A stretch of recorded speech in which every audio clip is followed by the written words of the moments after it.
Hi everyone, it's Elizabeth here at Out in the Breck Cover Up channel. Thank you so much for watching this video. I'd like to begin the video by thanking all of those out there who are supporting and rallying behind me and Ian in the situation that we're facing with Network Rail trying to take our land from us. We really appreciate your support. We thank you for following our channel, commenting, liking and sharing our videos, and we would please ask that you continue to share our videos far and wide so the public can know the truth about what's really happening here at Out in the Breck. It's our view that the mainstream news is not reporting accurately on the true circumstances of the dispute here at Out in the Breck, which is the main reason that we decided to start reporting on the situation for ourselves so that we can give the public the full circumstances and the facts of what really is happening here. I also want to thank all those who have kindly donated to our GoFundMe campaign. We appreciate your kindness and we appreciate the help that you are giving us. I want to assure all those who have donated to our GoFundMe campaign that we intend to give you information about how we plan to use your donations to help us in our fight against Network Rail. So again, we thank you for your kindness and for your support. Okay, going into the subject matter of this video, we decided to upload a video to cover the information about the existing land dispute between the previous occupants and Network Rail and the access agreement that Network Rail had with the previous occupants. We thought that this information was so important for the public to know that we would just do a video covering this subject alone, because it's our view that Network Rail are desperately trying to keep this information from the public when the public have a right to know about the full circumstances here out in the Breck and the full circumstances leading to the closure of the station. It's our position that Network Rail and Scotrail are failing to be transparent with the public. The one-sided narrative that's being reported in the mainstream news is inaccurate and it's misleading to the public in our view. And this negative publicity that has been published about me and Ian has unfortunately led to what we can only describe as a hate campaign coming against me and Ian, because the public have been wrongly led to believe that it's all our fault, that the station is closed and that we are trouble causers, when that is not true. The truth is that the station was closed and remains closed almost 12 months on is because Network Rail and Scotrail are not being transparent with the public and they're withholding information that the public has a right to know. The delays in reopening the station are solely attributable to Network Rail's reluctance to deal with this civil situation in a lawful way, and they're trying to do it in an underhand way and take our land from us. Obviously, we wanted to do this video to release this information about the pre-existing land dispute with the previous occupants and the access agreement Network Rail had with them, because it's, in our view, evidence that proves that Network Rail already know that they do not own our driveway, which they're falsely claiming to own, and that Network Rail already know that they do not have the rights to the land out in the Breck that they're claiming to have, and that they do need our permission to access the station and to use the land here out in the Breck. So we're going to share what we know about this pre-existing land dispute and the access agreement Network Rail had with the previous occupants of Station House, because it's important for the public to know that this situation about access to the station that's led, unfortunately, to it being closed didn't just suddenly come out of nowhere when we moved to Station House. There was a long-standing dispute between the previous occupants, and the previous occupants themselves prevented Scotrail workers and Network Rail workers from accessing the station platform, so maintenance could not be done. But Network Rail and Scotrail are conveniently keeping that information from the public, and this is why we're releasing this information today. We're going to begin by going back a little bit just to give you a better understanding of the chronology of events. Before we bought Station House, we were obviously shown around the property by the previous occupants. And when we were shown the platform, we saw that the platform was, the grass was severely overgrown, and that the shelter looked dilapidated and needed a good painting. It was obvious that there was no maintenance being done on the platform at that time, and this was in 2021. Now, this information can easily be corroborated if you just go online and search Out the Breck Station, and you will find photographs of the platform dated in 2019 when the previous occupants lived here, 2 years before we bought the property. And you will see that the station platform, the grass is severely overgrown, and that you can also see property belonging to the previous occupants on the platform, and it was being used as a garden.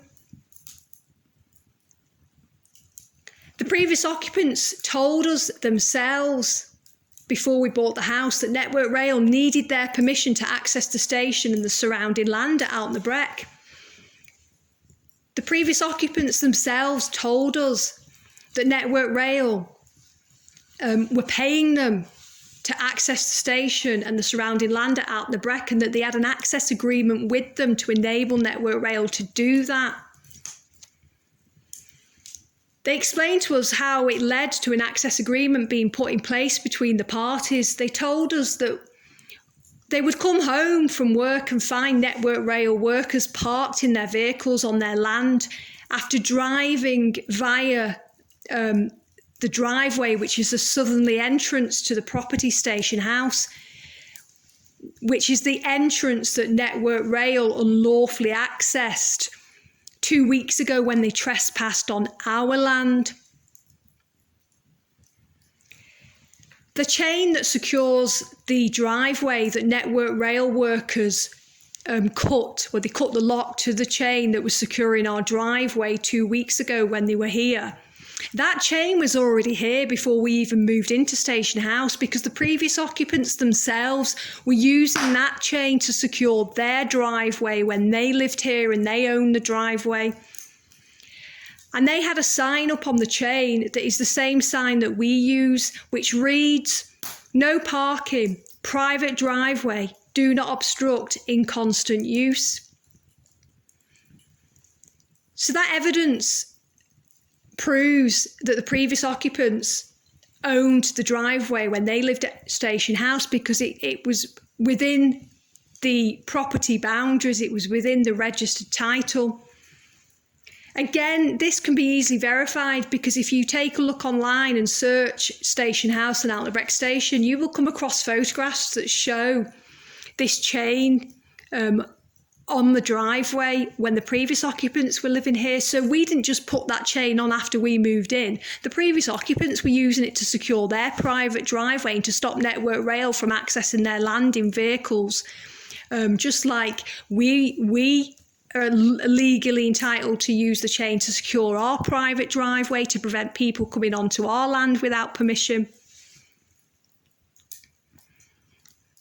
The previous occupants told us that they had to get their solicitor involved, and that's what led to the access agreement being set up between them.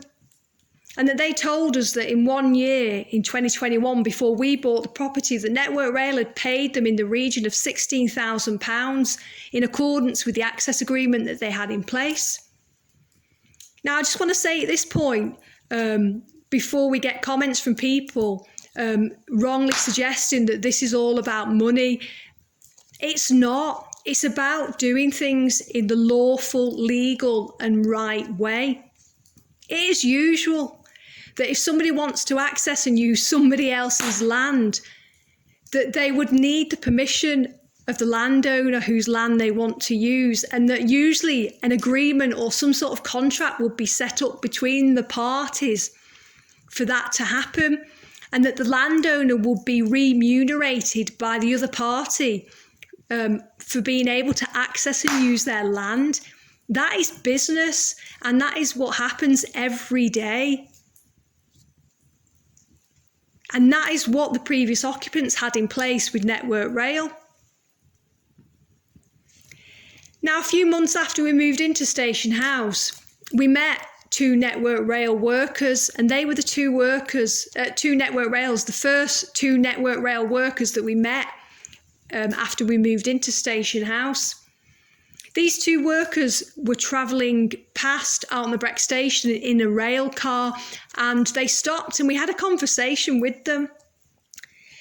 And during that conversation, the two workers confirmed to us what we already knew, because the previous occupants had told us that there was a land dispute between Network Rail and the previous occupants, and the previous occupants had prevented access to Network Rail workers from accessing the station and surrounding land without their permission.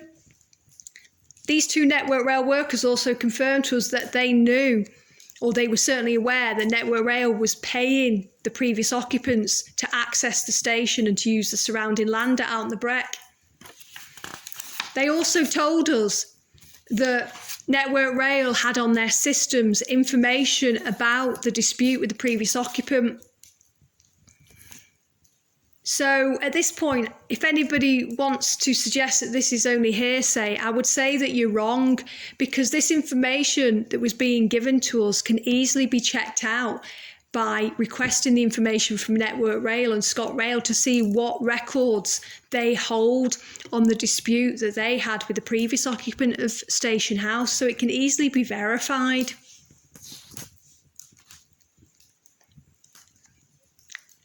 Other workers then began regularly visiting Out on the Breck station, and all we can describe this as was, it's like Network Rail swooped in like vultures after we moved in. It's our view that Network Rail were hoping that we did not discover what the previous occupants discovered, that Network Rail don't have the rights to the land here at Out on the Breck that they claim to have. In April 2023, another Network Rail worker visited Out on the Breck station, and he was with a BTP officer from Inverness.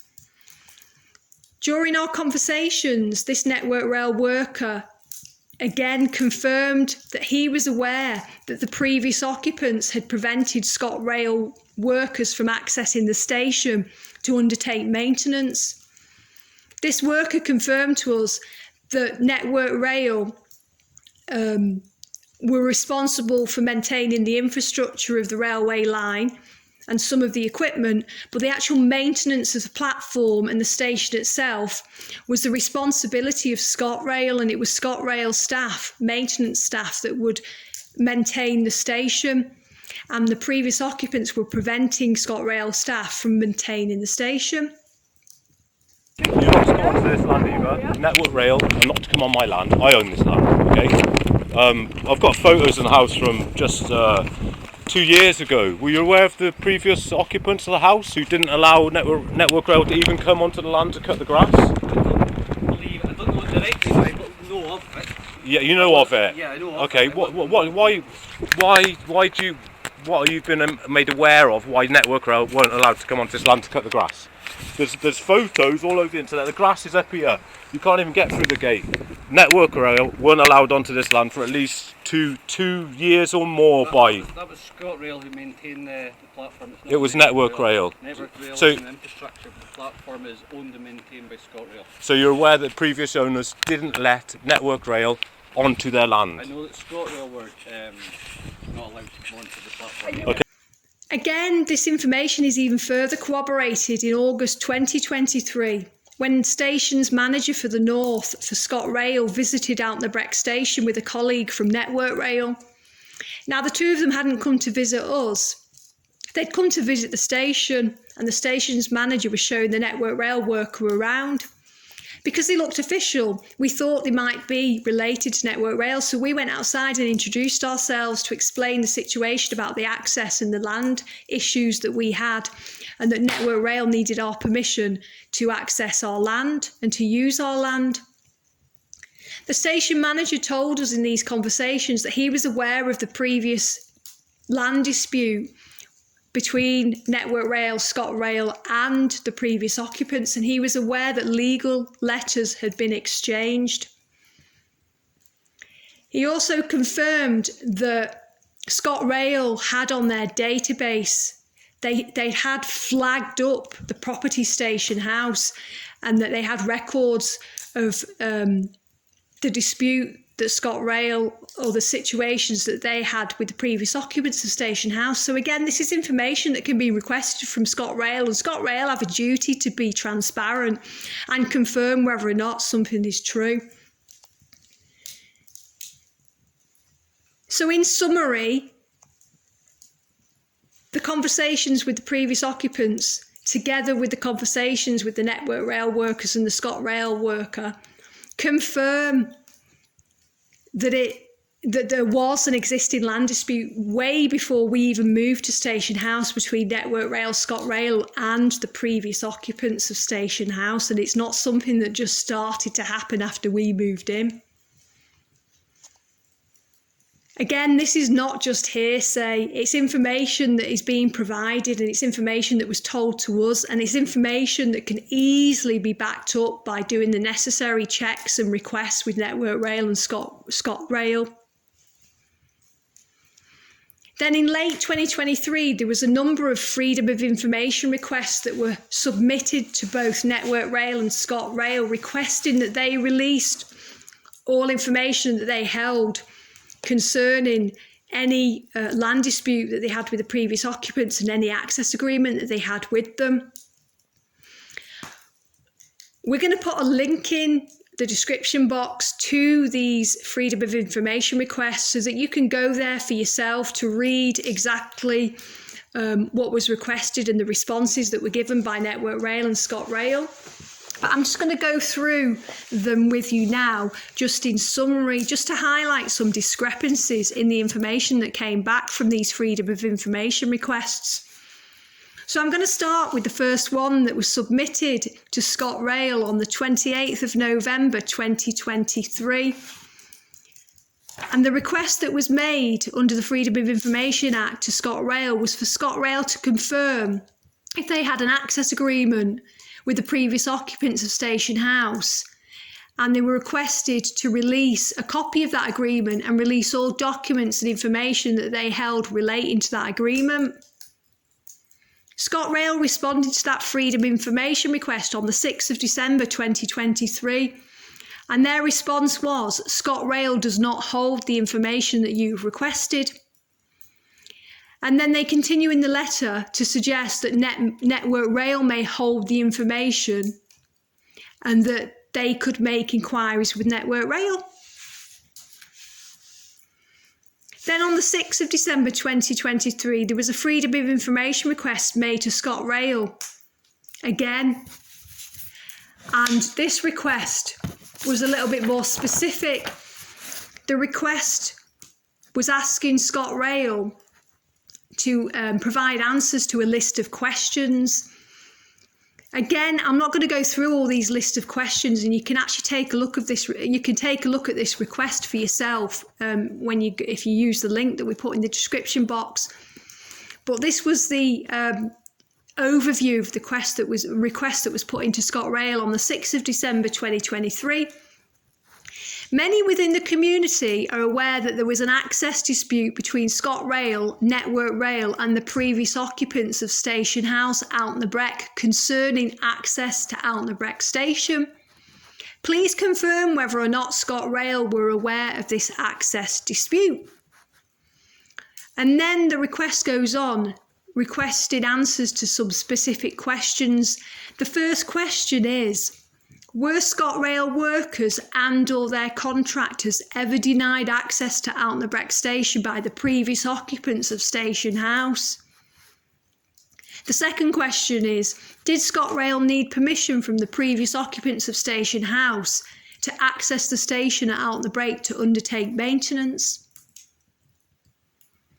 Now, ScotRail replied and responded to this freedom of information request on the 22nd of January 2024, so about 6 weeks after the request was made. And in their response, ScotRail attached 2 documents. Again, these documents are available for you to view for yourself if you just use the link that we put in the description box that will take you to that Freedom of Information request. And these 2 responses, one document was providing answers to the list of questions in the Freedom of Information request. And then the second document was a paper that was submitted on the 9th of November 2023 by the Director for ScotRail to update Scottish Rail Holdings and Transport Scotland about the temporary suspension of the rail services at Out the Breck. So these 2 documents were attached together in the response sent by ScotRail to this Freedom of Information request. Now I'm going to begin first by the document that provides the answers to the questions that were posed to ScotRail. The first question, if I can remind you, was, were ScotRail workers and/or their contractors ever denied access to Out the Breck station by the previous occupants of Station House?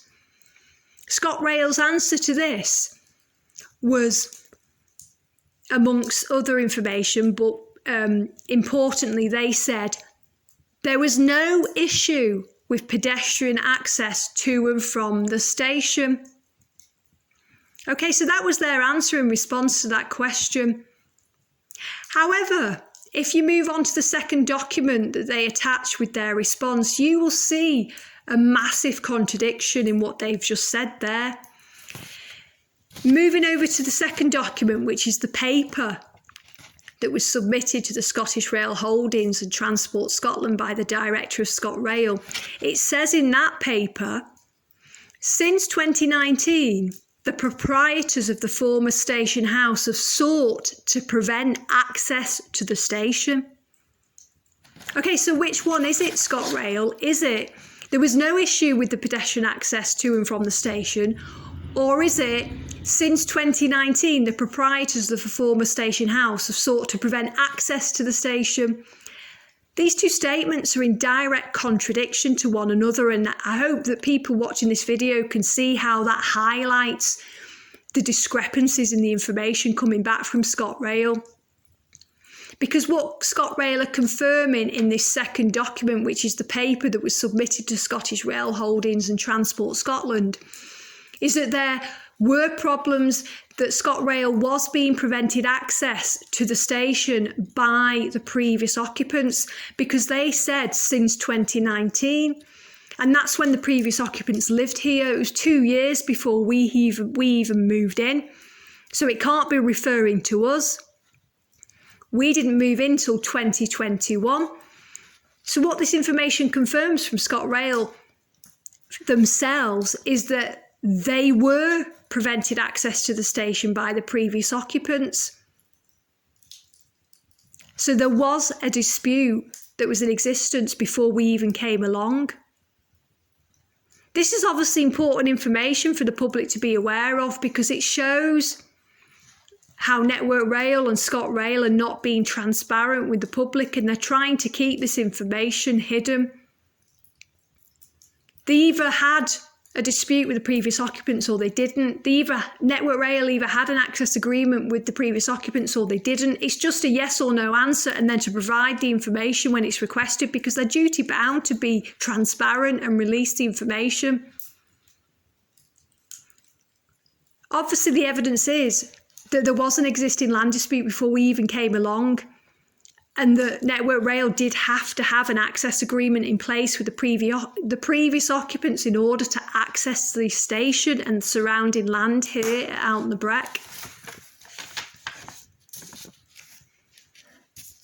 Obviously, the conclusion of all this information is that this provides evidence that Network Rail already know that they do not own our driveway, but yet they've falsely claim to own our driveway.